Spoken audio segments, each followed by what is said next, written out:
Seemingly everyone in this country loves Rick Mercer, and it's no surprise because the value of a sharp critic and comic is often in our political times the only type of opposition a government may face.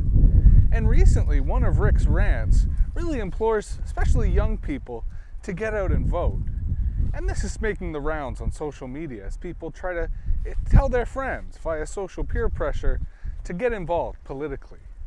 Yet I kind of find it rather offensive because on the one hand, you can't bully people into voting, but on the other hand, it kind of ignores the reason why people aren't voting. And I think part of the cliche in an electoral process is the criticism that if you don't vote, you can't criticize. If you don't vote, you can't participate. And that's kind of hogwash. There's lots of ways to get involved politically, voting perhaps the least of them. And yet we try to celebrate as if it's the pinnacle of our democratic achievement, when in reality, if voting changed anything, they'd make it illegal.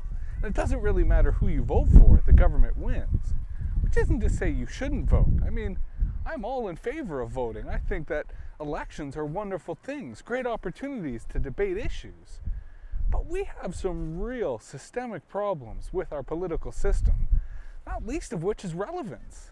That many of the issues, many of the way that the entire election is covered, legitimately alienates a lot of people. And so for Mercer just to yell at kids to vote, that kind of ignores that maybe there's a reason to not vote, to actually have a protest vote.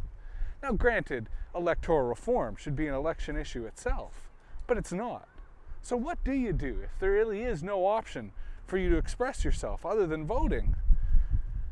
I guess graffiti's an option. In fact, graffiti is a very popular way for people in urban environments to express how they feel, and yet it's illegal. Just like eating your ballot or spoiling your ballot. So why do we try to bully people into voting rather than actually engaging them in the process in a much more substantial way? I don't have the answer for that, but I don't think it's about comedians bullying people into voting.